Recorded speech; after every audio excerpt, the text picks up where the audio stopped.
But perhaps the most significant change was how Clark's injury saga had exposed the uncomfortable truth about the WNBA's relationship with its stars. The league's desperation during her absence, the dropped attendance, plummeting ratings, and general loss of mainstream interest proved that they were far more dependent on individual personalities than they'd ever wanted to admit. Clark had essentially held the entire organization hostage with her health, and everyone knew it. The WNBA's biggest nightmare just became reality. Caitlin Clark, the league's golden ticket to mainstream relevance, has been sidelined for most of her rookie season, and the consequences have been absolutely devastating. While other players celebrated what they thought would be their moment to shine without the spotlight-stealing rookie, they got exactly what they wished for, and it's backfired spectacularly. The numbers don't lie, and they're brutal. When Clark stepped onto the court, the Indiana Fever transformed from league afterthoughts into appointment television. Games featuring the former Iowa sensation pulled in massive 2.5 million viewers on major networks, shattering records that had stood for years. But when she went down with her first injury, those same matchups barely scraped together 1.5 million eyeballs. That's not just a dip, that's a catastrophic collapse that had network executives scrambling and advertisers questioning their investment. It all started before the season even truly began with what seemed like a routine preseason injury. Clark suffered a left quad strain that would keep her out for 2 weeks, marking the first time in her entire basketball career, college or professional, that she'd missed a game due to injury. The irony was crushing. Here was a player who had never missed a single contest through 4 years at Iowa, including March Madness runs that captivated the entire nation, now sidelined before she could even establish her professional rhythm. Those 5 games she missed from May 28th to June 10th were just the beginning of what would become a season-long nightmare. The Fever struggled without their franchise cornerstone, going just 9-9 in games without Clark compared to an impressive 8-5 record when she was healthy enough to play. The contrast was so stark that it exposed an uncomfortable truth about the league's reliance on one single player to carry interest and attendance. Arena after arena felt the impact. Tickets that had been selling at premium prices suddenly became available at massive discounts. The Fever's home games, which had been drawing unprecedented crowds of new fans eager to see the Clark phenomenon live, turned into half-empty buildings echoing with the disappointed murmurs of fans who'd already made travel plans and hotel reservations. Season ticket holders who'd invested thousands expecting to witness history instead found themselves watching a completely different team struggle to find an identity without their missing star. The media coverage shifted dramatically too. Sports talk shows that had been dedicating entire segments to analyzing Clark's every move suddenly had nothing compelling to discuss about women's basketball. The casual fans who'd been drawn in by her college heroics began turning their attention elsewhere, creating a ripple effect that threatened to undo years of progress the WNBA had made in building mainstream awareness. But Clark fought her way back, determined to prove that her college success wasn't a fluke and that she belonged among the professional elite. For a brief, shining moment, it looked like the nightmare was over. She returned to the court with renewed intensity, playing some of the best basketball of her young career and reminding everyone why she'd been the most anticipated rookie in league history. The crowds returned, the cameras followed, and for those precious few weeks, it seemed like the WNBA had dodged a bullet that could have derailed their most promising opportunity for growth in decades. That optimism wouldn't last long, and what happened next would test not just Clark's physical limits, but the very foundation of how the league protects its most valuable assets. Just when everyone thought Clark had conquered her injury demons, her body betrayed her again. This time it was a left groin injury that struck like lightning during what should have been her triumphant return to form. The timing couldn't have been more cruel. She was finally finding her professional rhythm, adapting to the speed and physicality that had initially overwhelmed her when another devastating setback knocked her back to square one. 4 more regular season games vanished from her rookie campaign, along with the crucial Commissioner Cup final. But this wasn't just about missed games anymore. Something had fundamentally changed in Clark's approach to her career, and those closest to her could see the mental toll mounting in ways that statistics could never capture. The player who had seemed virtually indestructible during her college career was now discovering what it meant to have a body that couldn't keep up with her competitive fire. The psychological warfare was perhaps more damaging than the physical injuries themselves. Every time Clark stepped back onto the court, there was an invisible clock ticking in her mind. Not the game clock, but the countdown to when her body might fail her again. She'd start games feeling strong and confident, only to have that nagging fear creep in during crucial moments. Was that twinge in her leg just normal fatigue or the beginning of another extended absence? The uncertainty was eating away at her legendary confidence. Then came July 15th, and with it, the injury that would break more than just muscle fibers. A right groin injury struck during the final minute of what had been another stellar performance. Cameras captured the exact moment when Clark grabbed at her leg, and for the first time in her professional career, fans saw something they'd never witnessed before: genuine fear in her eyes. She was holding back tears, not just from physical pain, but from the crushing realization that her body was becoming her greatest enemy. The aftermath was devastating in ways that went beyond basketball. Clark had built her entire identity around being available, reliable, and unstoppable when her team needed her most. Now, for the first time in her life, she was forced to confront the possibility that her career might be defined more by what she couldn't do than what she accomplished on the court. The mental adjustment was brutal for someone who had never learned how to cope with physical limitations. Her mother's text message after that final injury revealed just how much the situation had deteriorated behind the scenes. The simple words carried enormous weight. "You've taken so much time for everybody else, you need to take time for yourself now." It was a wake-up call that cut through all the external pressure and forced Clark to face an uncomfortable truth. She had been sacrificing her long-term health for short-term expectations from fans, media, and league executives who saw her as their meal ticket. The league's dependency on her had become a suffocating burden. Every day she spent in rehabilitation, Clark knew that attendance was dropping, viewership was plummeting, and her teammates were facing half-empty arenas that should have been packed with screaming fans. The guilt was overwhelming. She felt responsible not just for her own career, but for the financial well-being of an entire organization and the broader momentum of women's basketball. For the first time in her life, Clark made a decision that prioritized her own well-being over everyone else's expectations. She chose recovery over rushing back. She chose long-term health over short-term glory. It was a mature decision that would have been unthinkable for the college player who had powered through every adversity, but the professional version of Clark was learning that sometimes the strongest thing you can do is admit you need time to heal. But even as she focused on recovery, Clark couldn't shake the growing suspicion that her injuries weren't entirely accidental. The pattern of physical play she was experiencing went far beyond normal professional basketball contact, and what she discovered about how opponents were targeting her would lead to revelations that would shake the entire league. When Clark finally sat down with WNBA legend Sue Bird for what was supposed to be a routine recovery update, nobody expected her to drop a bombshell that would expose the dark reality of professional women's basketball. The interview started innocently enough with standard questions about rehabilitation and her eagerness to return. Then Bird asked about Clark's sideline observations while injured, and everything changed with 5 simple words that would ignite a firestorm across social media. "I'd make a good ref. I wouldn't miss a call."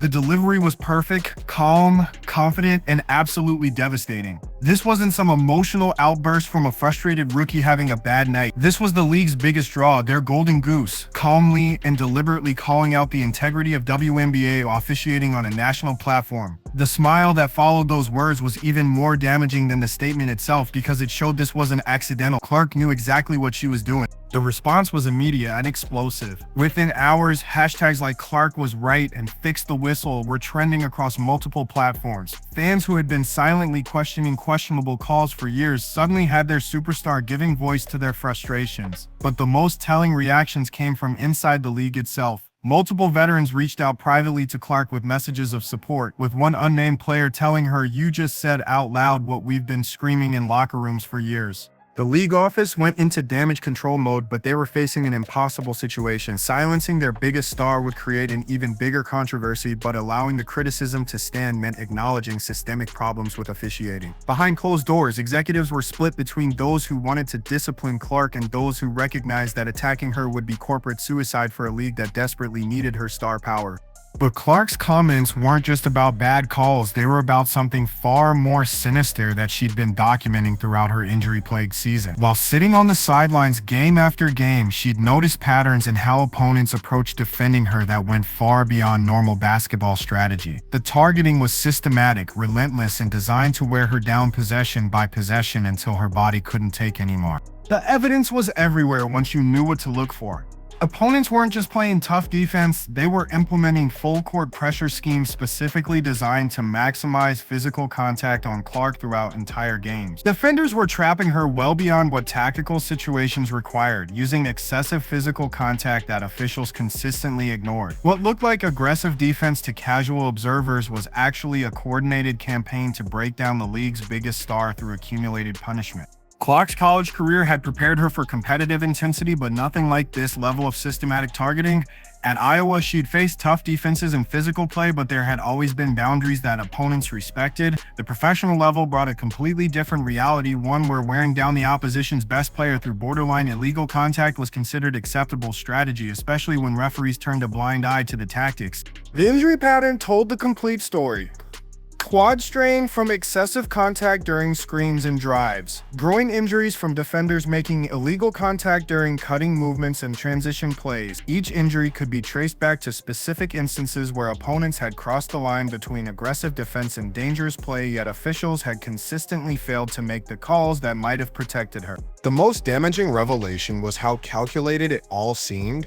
Teams weren't just allowing this physical targeting to happen, they were actively game planning around it. Clark had recognized defensive schemes that prioritized wearing her down over actually stopping her from scoring. The goal wasn't just to limit her offensive production, but to accumulate enough physical punishment that she'd either be too beaten up to perform or eventually get injured enough to miss games entirely. When Clark's first game back after the Sobert interview arrived, the entire basketball world was watching to see how officials would respond to her public criticism. The arena atmosphere was electric with tension, and every whistle, or lack thereof, carried enormous weight. Then early in the game, it happened exactly as Clark had predicted. She drove hard to the basket, absorbed clear contact that should have been an obvious foul, and the referee swallowed his whistle. The crowd erupted in boos. Cameras immediately zoomed in on Clark's face, and there it was, that same knowing smirk from the Sue Bird interview, now directed straight at the officials. It was a moment of pure vindication that proved her point better than any words could have. She wasn't just complaining about officiating, she was predicting it, and the referees had walked right into her trap by proving her criticisms were completely accurate.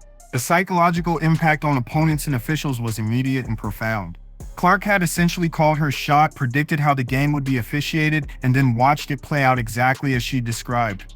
The power dynamic had shifted completely. She was no longer just a player hoping for fair treatment, she was someone who had exposed the system and was now watching everyone scramble to respond to her revelation. But what happened next would prove that Clark wasn't just making noise about officiating problems, she was preparing to take control of her own destiny in ways that would change everything.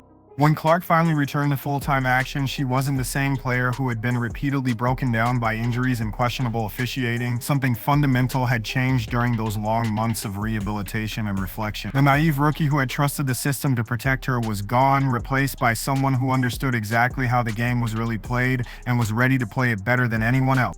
The transformation was visible from her very first possession back on the court. Where the old Clark might have absorbed contact and hoped for a call, the new version was different. She anticipated the targeting, used it to her advantage, and most importantly, she made sure everyone in the arena knew exactly what was happening.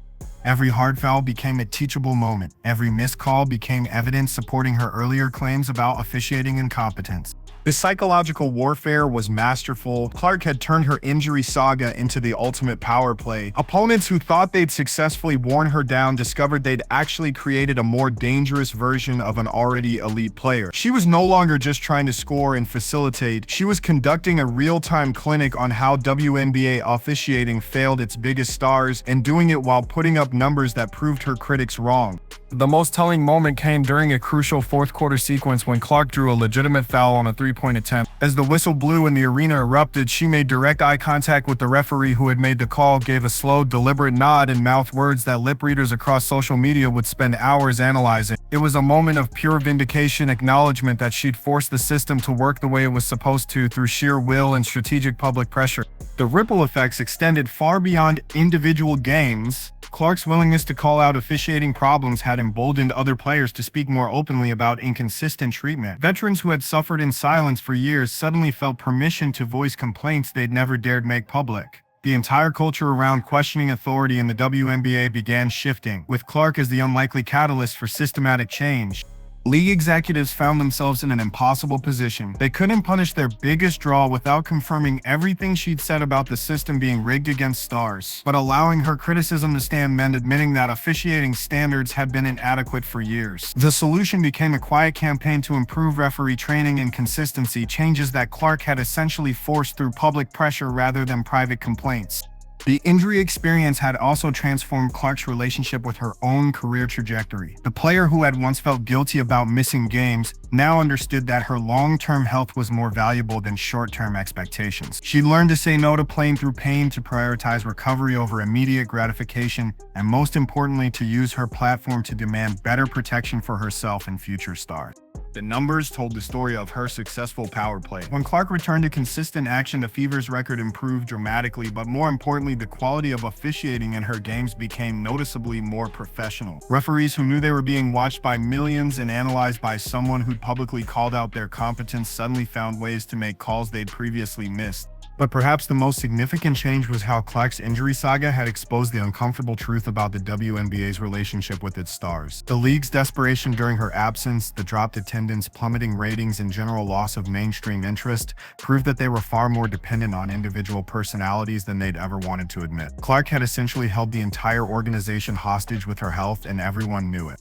The long-term implications are still unfolding, but Clark's injury to recovery journey has fundamentally altered the power balance between players and the league office. Future stars will have a roadmap for how to leverage public opinion and media attention to demand better treatment. The days of suffering in silence while officials ignore obvious fouls are ending, largely because one injured rookie decided to speak truth to power when everyone expected her to stay quiet.